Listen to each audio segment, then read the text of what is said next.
If you're looking to add a deadbolt that either has smart lock functioning or a keypad, there's some things to consider that are going to affect which lock is going to work best on your door.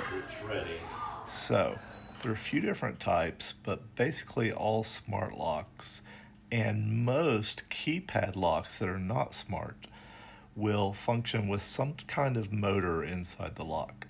And so when the code is punched in or the biometric is used, such as a fingerprint, a face scan, palm scan, or your watch or phone or whatever, when you use these, there's a motor in there that will turn the device inside to retract the lock.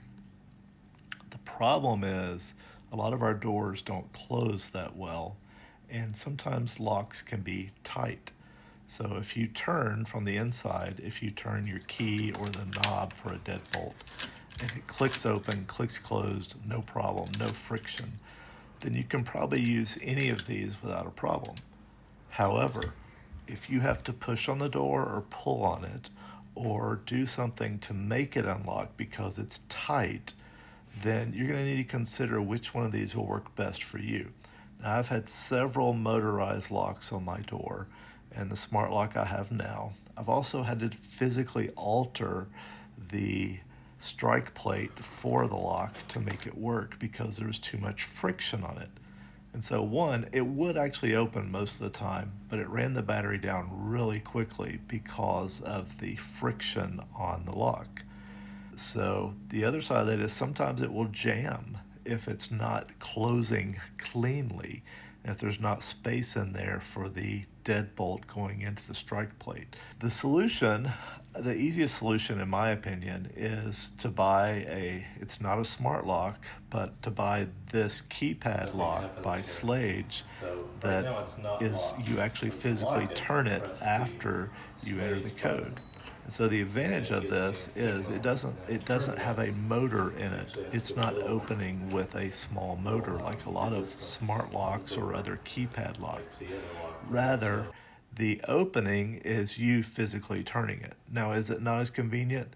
No, it's not as convenient as a smart lock. It's not as convenient as fingerprint or face scan or other types of scanning where it unlocks by itself. And so if you have stuff in your hands or you're just looking to get in easily, but you can go without the key. And so to me, I've used keyless entry now for, let's say, 18 years, and I don't want to carry a house key.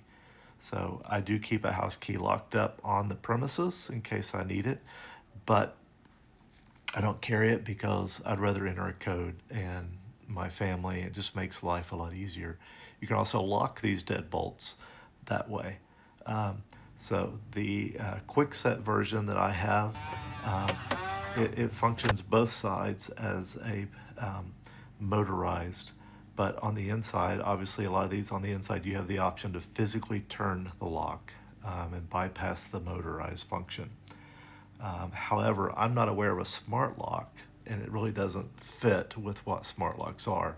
I'm not aware of a smart lock that will open physically by hand in this same manner. So there are three different versions, three options, and again, I think if you're having trouble with your lock fitting and you don't want to do major reconstruction of the hardware side of your door frame and how your door closes and where the lock's going, I recommend the Slage lock because I think it's the easiest of the options out there. So hope this was helpful as you're considering those.